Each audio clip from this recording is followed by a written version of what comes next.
Kita dikasih tema hari ini harga dari sebuah kesempatan. Tetapi kita akan ambil bagaimana kita merenungkan harga dari sebuah kesempatan. Itu dari kesempatan yang Kristus berikan kepada perempuan yang berdosa. Jadi harga dari sebuah kesempatan ini akan kita bahas tentang air mata. Kesempatan untuk berair mata. Injil Lukas pasal yang ke-7 ayat yang ke-47. Ini adalah di mana Kristus itu diurapi oleh perempuan yang berdosa. Ia berkata, karena itu aku, Kristus, berkata kepadamu, saya pakai terjemahan baru kedua, jadi mungkin agak berbeda. Aku berkata kepadamu, dosanya yang banyak itu telah diampuni, sebab itu ia telah banyak mengasihi. Namun orang yang sedikit diampuni, sedikit juga ia mengasihi. Sekali lagi, dosanya yang banyak itu telah diampuni. Dosa siapa? Dosa perempuan itu. Sebab itu ia telah banyak mengasihi, namun orang yang sedikit diampuni, sedikit juga ia mengasihi.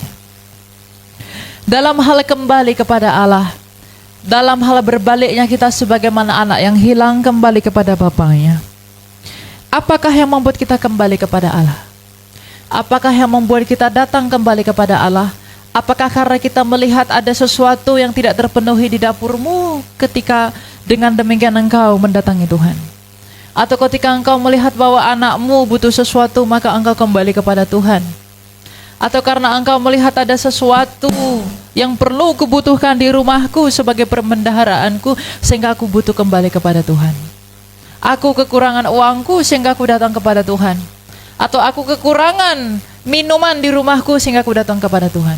Kalau engkau datang kepada Allah dengan cara yang demikian, maka kasihmu kepada Allah sangat sedikit. Kembalinya kita kepada Kristus itu satu dalam kaitannya apa arti dan tujuan Kristus datang ke dunia ini. Ia datang ke dunia ini adalah untuk memberikan kelegaan kepada jiwa orang yang menderita akibat dosa. Maka agar Kristus itu berarti bagi kita, kita harus menyadari bahwa kita adalah orang berdosa. Dan untuk itulah kesempatan pada hari-hari ini adalah kesempatan untuk berair mata. Apakah Anda pernah mengeluarkan air mata? Apa alasan air mata itu keluar? Apakah engkau mengasihani dirimu sendiri? Apakah karena engkau tidak mendapat apa yang engkau inginkan? Apakah karena anakmu melawan engkau? Apakah karena kita dikhianati orang lain? Apakah karena kita dihina orang lain? Itu adalah air mata yang wajar. Tapi apakah kita pernah mengeluarkan air mata karena kita merenungkan semua kejahatan kita terhadap Allah? Pernahkah kita berair mata karena betapa bejatnya saya terhadap engkau ya Tuhan? Pernahkah kita berair mata betapa kotornya aku terhadap engkau? Dan pernahkah kita berair mata betapa aku tidak mengasihimu? Sebab banyak air mata palsu telah mengalir di dalam dunia, tidak mengalir dari pokok anggur yang benar itu, tetapi mengalir dari kepalsuan si jahat, sebagaimana dunia ini pun berair mata oleh karenanya. Jadi harga yang mahal demi kesempatan ini adalah harga yang mahal demi kesempatan untuk berair mata, sebab kalau kita menunda air mata kita, maka air mata tidak akan bisa memadamkan api neraka. Ini adalah saat-saatnya kita untuk merenungkan di hadapan Allah. Apakah aku sungguh-sungguh mengasihi Tuhan? Orang yang tidak menangis seharusnya dia tidak bertanya mengapa aku tidak menangis. Tapi dia harus bertanya apakah aku sungguh-sungguh mencintai Tuhan. Sebab orang yang sungguh-sungguh mencintai Tuhan, ia pasti berair mata. Sebab cintanya kepada Tuhan itu direnungkan karena tujuan Tuhan itu datang untuk pengampunan dosa dan pemulihan jiwa manusia dari dosa. Jadi lihatlah kembali apa yang mengalir di dalam hatimu, yang dengan demikian itulah dirimu yang sebenarnya. Kalau air matamu tidak keluar karena kita tidak merenungkan siapa kita di hadapan Allah, maka kelak ketika roh kita berpisah dari tubuh yang hina ini, air mata itu tak akan berguna. Air mata itu tak akan bisa membasuh apapun. Tapi air mata di hari-hari ini itu akan menolong kita untuk mengerti siapa Tuhan dalam hidup Anda. Menangislah. Jangan banyak dibodohi oleh hal-hal yang tidak perlu untuk engkau dengarkan tentang hal mengikut Kristus. Bagaimana caramu melihat orang lain, bagaimana caramu berbicara, bagaimana caramu memperlakukan orang lain, itu adalah tanda cintamu kepada Allah. Sebab semua rasul penuh dengan air mata, karena di dalam air mata itu hatinya dimurnikan. Kalau emas itu dimurnikan oleh api, maka hati manusia, jiwa manusia itu dicuci oleh air mata. Dan kalau air matamu tidak keluar, kalau air matamu tidak keluar oleh karena dosa-dosamu, maka Kristus itu tak berguna bagimu, maka sia-sialah engkau datang ke tempat ini. Karena sekalipun banyak orang datang ke gereja, di dalam Matius 7 yang Kristus tolak itu adalah orang-orang yang datang ke gereja. Bukan hanya yang datang ke gereja, tapi mereka yang bermujizat dan bernubuat demi nama Tuhan. Mereka memperkatakan hal-hal yang besar tentang Tuhan, tapi tidak ada air mata dalam dirinya. Karena orang tanpa air mata, hatinya tetap kotor. Dan hari ini adalah kesempatan yang mahal bagimu. Selama rohmu masih diam di dalam tubuhmu, ini adalah kesempatan bagi kita untuk berair mata. Terlalu banyak kesombongan di dunia ini. Dia pikir bahwa hidup ini bisa aku jalani dengan berbisnis. Hidup ini bisa aku lakukan dengan kerja keras. Dengan beranak pinak, dengan bekerja aku dapat melalui hidup. Lihatlah di masa lalu yang memiliki semua yang engkau miliki itu, di manakah hari ini mereka? Di manakah pada hari ini mereka berada? Di dalam tanah. Jadi kalau kita berpikir bahwa kita dapat melalui hidup ini dengan apa yang kita usahakan melalui pekerjaan tangan kita di luar daripada air mata kita di hadapan Kristus, itu hanya mendatangkan kemuliaan bagi dirimu, tapi itu tidak mendatangkan pemulihan bagi batinmu. Sebab kebahagiaan, happiness, itu bukan tentang status benda, itu tentang status batin. Makanya Kristus berkata, aku lemah lembut dan rendah hati, aku akan memberikan kelegaan kepada jiwamu. Kelegaan jiwa itu hanya diperoleh oleh mereka yang menyadari sakitnya jiwa mereka. Seperti Anda menyerahkan dirimu kepada dokter karena kamu sadar kamu sakit. Lalu kamu datang kepada dokter, kamu meminta untuk diobati. Nah, kalau kita nggak merasa bahwa jiwa dan roh kita ini sakit, maka kita tidak akan menuntun diri kita kepada Kristus demi pemulihan batin kita. Tapi kita mendatangkan diri kita kepada Kristus agar Dia memberikan apa yang dibutuhkan oleh jasmani, tapi kita melupakan apa yang dibutuhkan oleh roh. Yang dengan demikian binasa dan celakalah kita kalau kita berpikir dengan demikian dalam hal mengikut Dia itu. Tujuan Kristus datang ke dunia di dalam kehinaannya, meskipun Ia tidak menganggap kemuliaan Bapanya. Ia tidak menawarkan apa yang ditawarkan oleh dunia, dan Ia tidak menyediakan hikmat sebagai dunia mengejarnya. Tapi Ia mendatangkan apa? Ia mendatangkan kemiskinan bagi dirinya sendiri. Ia mendatangkan kehinaan. Ia mendatangkan penderitaan. Yang dengan cara demikianlah kita juga harus hidup. Karena kalau kita tidak hidup dengan cara demikian, apakah kita sungguh-sungguh mau mengikuti Dia? Apakah kita sungguh-sungguh benar-benar menjadi bagian daripada Kristus itu? Kalau tidak, kalau kita tidak hidup sebagaimana Kristus itu hidup, sedangkan ada tertulis di dalam kitab yang kau pegang, bukankah engkau hidup menjadi sama dan serupa dengan Kristus? Apakah maknanya sukar dan sulitnya masuk ke dalam kerajaan itu?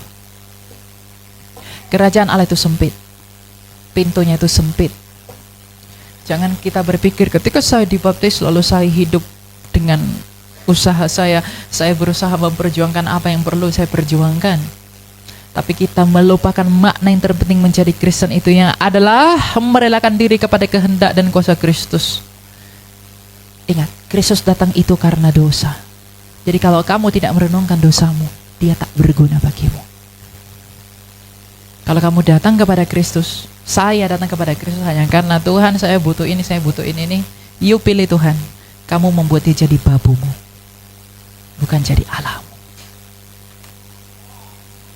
Berserah kepada Kristus itu artinya menyerahkan diri di dalam Dia. Di dalam apa yang ada pada Dia. Jadi hari-hari ini kesempatan kita adalah kesempatan untuk berair mata bahwa memang kita ini buta akan jalan-jalan hidup. Kita ini tidak mendengar atas arahan yang ilahi, tapi kita selalu mengandalkan diri kita, kita selalu berupaya membuat diri kita mulia. Kita mencari apa yang dunia ini tuntut agar kita dipandang mulia oleh dunia. Kita berusaha mati-matian agar diakui oleh dunia. Kita berusaha memperbaiki pakaian kita, memperbaiki apa yang ada pada kita, agar dunia ini mengakui kita. Tapi kita tidak pernah mengusahakan bagaimana Allah memandang kita, bukan? Kamu mencintai seseorang, Anda pacaran, Anda punya istri, Anda punya suami, Anda berusaha menunjukkan cintamu dengan mengupayakan apa yang dia sukai oleh orang yang kau cintai. Tapi kita tidak pernah berusaha untuk melakukan apa yang dicintai oleh Tuhan. Lalu kita menyebut diri kita sebagai pengikut dan murid dari Kristus. Bukankah kita menipu diri? Bukankah kita membohongi diri kita sendiri? Tidak saatnya kita hidup dan berenang di dalam kekristenan yang palsu. Saya dan kamu harus hidup di dalam kehinaan. Kehinaan akan apa? Kehinaan akan dosa-dosa kita, yang dengan demikian itu menuntun kita kepada Kristus. Sebagaimana perempuan yang berdosa itu, dia sadar bahwa dia adalah yang sangat hina, maka ia membasuh kaki Kristus dengan air matanya. Yang dengan demikian, ketika ia membasuh Kristus dengan air matanya, ia disebutkan sebagai orang yang mengasihi. Itulah cinta yang tulus di hadapan Allah. Tuhan gak butuh kamu sibuk seperti Marta. Tuhan hanya pengen kamu seperti Maria, duduk diam mendengar berserah. Jadi perhatikanlah apa yang ada di dalam hatimu, sebab dalam hikmat Amsal dikatakan, jagalah hatimu dengan segala kewaspadaan, karena dari situlah terpancar kehidupan. Lihatlah apa yang ada di dalam hatimu, Bapak Ibu. Apa yang membuat engkau menuntun dirimu kepada Tuhan? Apa yang membuat aku percaya kepada Dia? Apa yang membuat aku mungkin mencintai Dia? Sebab cinta kita kepada Kristus itu harus sesuai dengan apa tujuan Kristus datang ke dunia ini. Ada begitu banyak kegerakan kekristenan terjadi hari-hari ini, tapi tidak menutup fakta bahwa lebih banyak diantaranya adalah kepalsuan, mengaburkan misi Kristus. Dengan apa? Teologi kemakmuran, teologi kesejahteraan, teologi yang membuat kamu tidak mengeluarkan air matamu, tapi teologi yang membuat kamu mengeluarkan air matamu hanya karena kamu butuh sesuatu dari Allah. Kita tidak membayangkan bagaimana Dia berdiri di Kalvari. Kita tidak merenungkan apa yang Dia serukan di atas Kalvari kepada Bapaknya. Apa yang Ia gantikan terhadap kita orang berdosa ini. Apa yang Dia lakukan di atas sana. Apa yang sedang Dia syafaati pada hari ini di hadapan Bapaknya. Kalau kita tidak menyadari dosa-dosa kita, kalau kita tidak berair mata karena dosa-dosa kita, kesempatanmu untuk berair mata setelah kematianmu tak akan berguna menolongmu. Sebab Herodes yang agung begitu kaya, begitu kuat. Pontius Pilatus begitu berkuasa mendakwa Kristus. Raja Koreshi Agung, Fir'aun, Cleopatra, dan semua pembesar di dunia ini, mereka begitu kuat dan memiliki hal yang didambakan oleh kamu dan saya pada hari ini. Tapi ketika mereka tanpa air mata, di manakah mereka hari ini? Ini adalah kesempatanmu untuk berair mata. Orang yang keras hatinya akan sulit menerima ini. Orang yang terlalu rasional akan sulit menerima ini.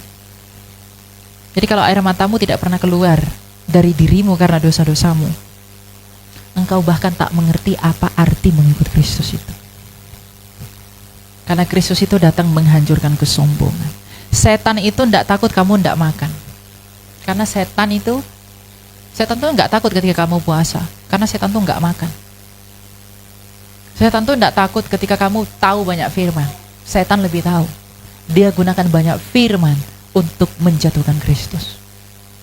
Tapi setan itu akan takut kepada kamu kalau kamu rendah hati. Dan kerendahan hatimu itu hanya akan ada kalau hatimu hancur dengan air matamu. Makanya persembahan yang terbaik di hadapan Allah adalah hati yang hancur. Miliki hati yang hancur itu. Usahakan itu, kejarlah itu. Karena ketika hatimu hancur, disitulah kesempatan Allah untuk memperbarui dan menyusun kembali hatimu seperti hati kudus miliknya Dia. Kalau tidak demikian, jangan sibukkan dirimu dengan hal-hal yang tak penting. Dengan hal-hal apa yang ditawarkan oleh dunia, dengan hal apa yang tidak diperkenankan oleh Allah, yang dengan demikian kamu tidak mengerti apa makna mengasihi Allah itu. Apa tujuanmu datang pada hari ini tempat ini? Hanya kamu yang tahu dan Allah yang tahu. Dan Roma 2:16, nanti pada hari bila mana Allah menyatakan dirinya, Ia akan menelanjangi segala sesuatu yang tersembunyi dan yang tidak tersembunyi. Kalau ada orang merasa dirinya baik, kalau ada orang merasa dirinya baik, dia yang paling jahat. Jadi kalau kamu mengatakan, aku ke gereja kok, aku tidak berzina, aku nggak merokok, aku tidak mencuri, untuk apa aku menangis? Ketika kamu berkata seperti itu, kamu tidak pernah lebih baik daripada orang pezina yang menangis terseduh-seduh karena dosanya. Kamu tak pernah lebih baik. Makanya tak heran banyak orang berkata, ngapain aku ke gereja? Aku baik kok, aku buat ini kok, aku lakukan ini kok. Orang yang di gereja itu loh berdosa. Kamu tak tahu ketika dia datang ke gereja, ia menangisi dosa-dosanya. Kamu tidak pernah lebih baik daripada orang itu. Kamu tidak pernah lebih kudus, karena tak ada orang kudus. Orang kudus adalah orang yang dikuduskan. Dan orang yang menangis terseduh-seduh karena dosanya adalah orang yang memperoleh pengudusan dari Kristus. Dan itu setiap hari.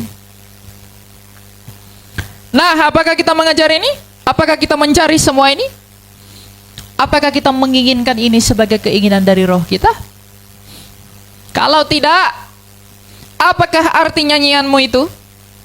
Apakah arti kamu datang ke tempat ini? Apakah arti Alkitab yang kita baca setiap hari? Karena Kristus berkata, dari buahnya lah kamu mengenal mereka. Kalau Kristus itu adalah pokok anggur yang menghasilkan buah yang benar, dan kita adalah ranting-rantingnya, maka ranting dari pokok anggur itu harus menghasilkan buah sebagaimana pokok anggur itu. Karena Kristus adalah pokok anggur yang benar, yang Ia pada dirinya sendiri pernah bersabda, di luar aku, kamu tak dapat berbuat apa-apa. Jadi kalau dia yang pokok anggur yang benar itu adalah pribadi yang rendah hati, pribadi yang lemah lembut, yang membenci dosa, yang mendatangkan kemuliaan kepada mereka yang menderita.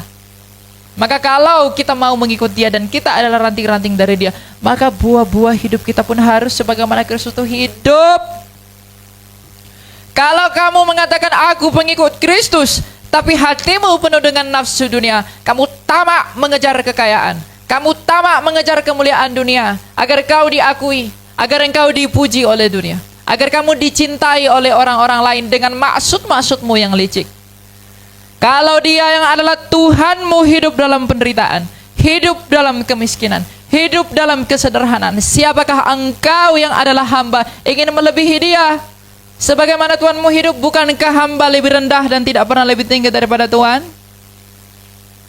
Jadi kalau hatimu masih melekat kepada dunia, air matamu tidak akan keluar di dalam hal mengikut Dia, tapi air matamu akan keluar hanya karena engkau belum mendapat keinginan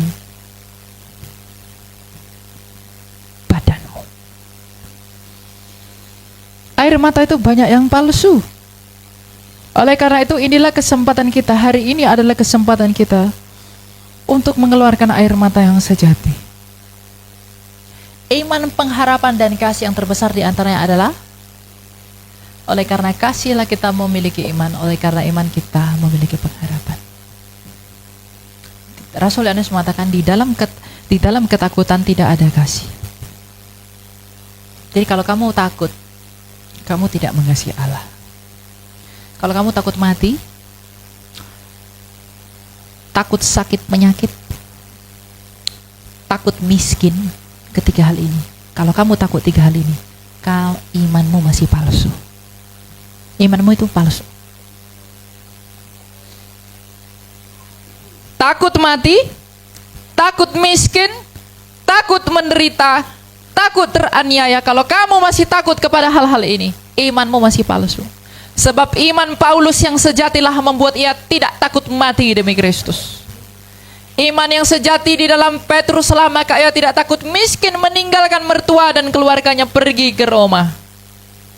Karena iman yang sejatilah di dalam Andreas dan Bartolomeus, mereka tidak takut aniaya di dalam Kristus. Karena mereka telah melihat kasih Allahku telah sempurna kepadaku dan ia telah menaklukkan ketakutan terbesarku, lalu mengapa aku takut? Makanya Kristus berkata, jangan takut, jangan takut, jangan takut, jangan takut. Kalau kamu sungguh-sungguh mengasihi dia, kamu akan percaya kepada dia dan engkau tidak akan takut dengan semua itu. Jadi kalau kita sungguh-sungguh mengasihi Allah, kita tidak akan takut. Tapi bukan berarti memancing ketakutan itu. Karena ketakutanmu adalah tanda apa yang ada dalam hatimu. Makanya Kristus berkata, di mana hartamu berada, disitulah hatimu pergi. Jadi kalau kita masih takut dengan semuanya itu, percuma kamu janji, percuma kamu datang ke tempat ini, percuma saya berkhotbah. Tapi kalau saya masih takut kepada hal itu, Kristus itu enggak berguna bagi saya. Iman, pengharapan, dan kasih. Oleh karena kasihlah saya beriman, dan oleh karena iman saya memiliki pengharapan di dalam Dia. Ini berbeda dengan apa yang diajarkan oleh dunia. Dunia berkata, kalau begini, tuntut seperti ini. Kalau kamu mendapat ini, dapatkan lebih banyak lagi. Kalau kamu berkekurangan, ambil lebih banyak lagi. Belum puas, tambah lebih banyak lagi. Sedangkan Kristus itu mengurangi yang berkelebihan, menambahi yang berkekurangan. Itu yang Kristus lakukan. Jadi bukti orang benar-benar mengasihi Kristus adalah ia tidak takut. Tidak takut mati. Tidak takut miskin. Tidak takut menderita. Dan untuk bisa menghasilkan itu, air matamu perlu keluar. Untuk merenungkan itu. Itu proses yang tidak mudah. Kenapa? Karena kita semua hari-hari ini ditutupi oleh dosa-dosa kita. Dosa kita begitu banyak. Dosa kita begitu kotor, membuat kita tidak mengerti dan tidak peka terhadap apa yang sebenarnya dituntut oleh Allah dalam hal mengikut Dia demi keselamatan kita.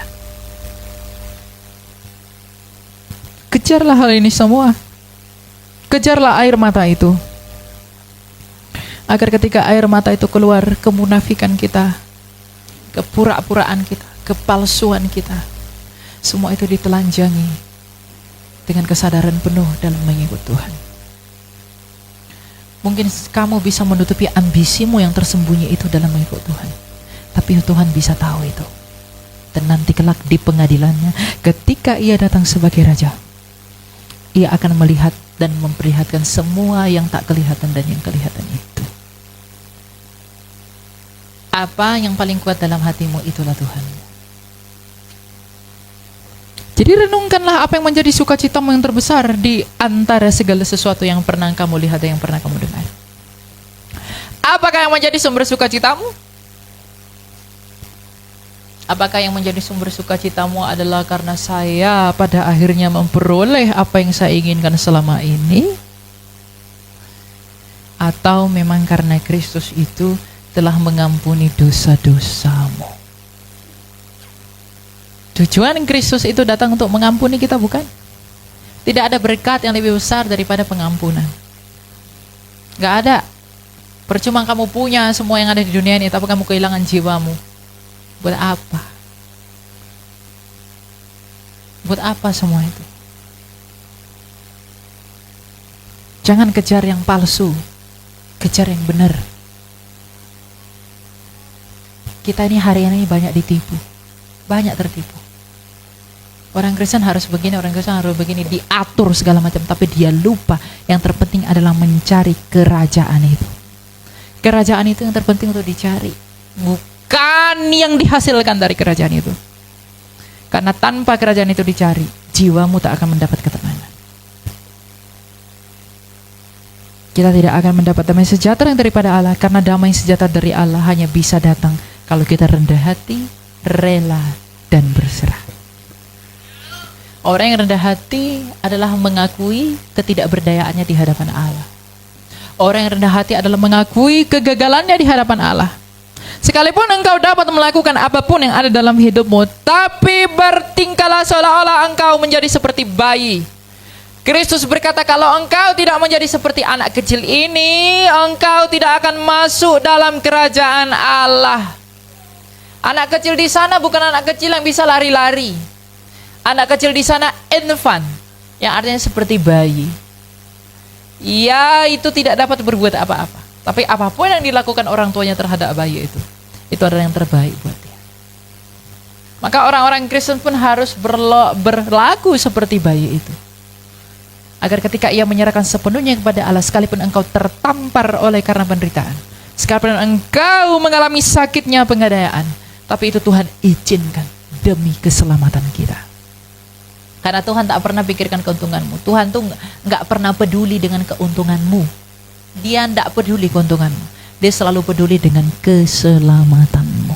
Karena ia datang, Sang Firman datang ke dunia ini untuk menyelesaikan keselamatanmu, bukan keuntungan. Sebab kalau ia memikirkan keuntungan, Paulus tidak mungkin meninggalkan kekayaannya di Tarsus.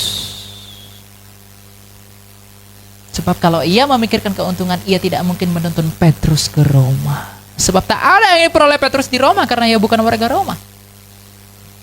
Sebab kalau ia memikirkan keuntungan, apakah artinya Thomas pergi ke India? Tidak ada kan? Tapi karena dia memikirkan keselamatan, meskipun mereka di dalam jalan yang berbatu, meskipun mereka di dalam jalan yang difitnah, jalan yang dihina dan dianiaya, dan kesempatan itu diizinkan Allah terjadi dalam hidup mereka, maka kesempatan itu adalah kesempatan yang mahal. Karena kesempatan yang diizinkan itu, pencobaan yang diizinkan oleh Allah itu, bertujuan untuk memurnikan hati mereka dan menunjukkan kepada diri mereka sendiri, apakah engkau sungguh-sungguh mengasihi aku? Pernahkah kita bertanya kepada Allah, Tuhan, apakah aku sungguh-sungguh mengasihimu? Pernahkah kita bertanya seperti itu atau meminta? Kalau belum, siapakah yang kita cintai? Apakah aku sungguh-sungguh mengikut engkau ya Tuhan? Apakah aku sungguh-sungguh mencintai engkau ya Kristus? Karena aku tahu hanya engkau yang dapat menolongku, sebab engkau satu-satunya yang telah bangkit dari mati, dan hanya engkau lah yang dapat membebaskan aku dari kematian itu. Maka apakah aku sungguh-sungguh mengasihimu demi pengorbananmu itu? Kalau itu bukan itu yang kita minta, lalu apa yang kita minta? Dalam menjadi Kristen itu apa yang kita minta? Apa yang kau inginkan? Apa yang kau kejar? Apa yang kau mau? Jangan manfaatkan Kristus. Jangan engkau menyalibkan dia di dalam cara pikiranmu yang salah. Ketika saya memanfaatkan dia untuk hal-hal dan tujuan yang bukan kedatangannya ke dunia ini, saya lebih jahat daripada orang-orang yang menyalibkan dia 2000 tahun lalu. Karena kita tahu kebenaran bahwa ia datang untuk mengampuni dosa kita, tetapi kita menyalibkan dia, kita memanfaatkan dia untuk hal-hal yang bertujuan untuk memuaskan daging kita. Bukankah kita ini jahat terhadap Allah? Lalu engkau mau bertepuk tangan dengan kejayaanmu, engkau mau bertepuk tangan dengan kesuksesanmu, tetapi melupakan cintamu yang sejati kepada Allah dan tidak mencari wajah dan maksud kerajaannya itu. Sebab tak seorang pun yang berkenan di dalam kerajaan Allah kalau ia tidak mencari wajah dan perkenanan Allah. Kristus berkata, carilah, minta dan ketuklah. Pernahkah kita meminta kerajaan itu diberikan kepada kita? Pernahkah kita mencari kerajaan itu? Pernahkah kita mengetuk raja yang memimpin kerajaan itu? Kalau belum pernah, lalu mengapa kita datang ke gereja? Jangan sia-siakan hari-harimu, sebab apa? Malam ini juga nyawamu dan saya itu bisa dicabut. Kalau saya terlalu bangga dengan apa yang ada di dunia ini, malam ini juga nyawa kita bisa pergi. Apakah makna semuanya itu? Maka ini adalah kesempatan yang mahal untuk berair mata mengakui semua kebodohan kita di hadapan Allah. Kamu dan saya harus dihancurkan agar Allah dan Kristus menjadi dan membuat kita menjadi ciptaan yang baru. Sebab kamu dan saya adalah orang yang sangat kotor, maka kita harus dihancurkan agar Kristus itu membuat kita dan memperbarui kita menjadi ciptaan yang baru. Dan kalau tidak dengan demikian, kamu dan saya tidak akan menjadi ciptaan yang baru. Itu yang perlu kamu ingat. Dan saya harus ingat. Dengan demikian saudara-saudara, sebagai penutup, saya hanya mau menyampaikan, jangan cintai kepalsuan apa yang ditawarkan Kristus itu. Tapi kejarlah kebenarannya sebagaimana ia telah bersabda kepada para rasulnya. Hal-hal yang murni yang keluar daripada dan dari dalam Kristus itu sebagai pokok itu menghasilkan air yang mengairi dan juga menghasilkan buah yang benar kepada setiap orang yang mengaku sebagai muridnya. Dan itu tidak terlihat dari kamu berpura-pura kasih bantuan ke sini, kamu berpura-pura kasih ini ke situ. Tidak. Hatimu dulu. Sebab orang bisa kasih makanan kepada orang miskin. Dia bisa kasih pakaian kepada orang butuh pakaian. Tapi hatinya tidak hancur karena dosanya. Itu tak berguna bagi dirinya. Sebab itu hanya mendatangkan kemuliaan bagi diri. Itu hanya menjadi, oh aku berbuat baik, aku berbuat baik, aku berbuat baik. Tapi kalau hatimu tidak dihancurkan, itu tidak bermanfaat bagi kamu. Kejarlah kehancuran hati itu. Agar ketika hati kita hancur, air mata kita keluar. Ketika air mata keluar, dengan demikian kita memperbaiki diri. Sebab hati yang murni itu dimurnikan oleh air mata. Seorang pujangga gereja yang bernama Yohanes Chrysostom pernah berkata, air mata itu lebih mahal daripada apapun. Ia lebih mahal dari berlian, ia lebih mahal dari emas. Karena permata, emas, dan berlian itu dihasilkan oleh semesta yang diciptakan kepada manusia. Tetapi air mata itu keluar dari hati yang terhubung dengan ilahi. Jadi kalau kamu tidak menangis karena dosamu, kalau kamu tidak menangis karena semua kesalahanmu di hadapan Allah, berarti kita berhati batu. Sebab Yesus sendiri pun menangis karena dia lemah lembut. Orang lemah lembut itu bukan yang ngomongnya lembut-lembut. Orang yang lemah lembut itu adalah orang yang apa? Yang hatinya hancur. Daud itu raja yang tegas, tapi dia lemah lembut. Kenapa hatinya hancur? Berdoalah sebagaimana Daud berdoa. Ya Tuhan, berikanlah aku hati yang rela. Ketika kita memiliki kerendahan hati, kita akan mengakui bahwa kita adalah orang yang lemah atas hidup kita. Kita adalah orang yang penuh dengan dosa, noda, dan kusta. Dan ketika kita rendah hati dengan cara demikian, kita menjadi rela. Kita merelakan diri kita kepada Allah agar kita dibentuk sesuai dengan apa yang Allah kehendaki. Dengan demikian kita berserah.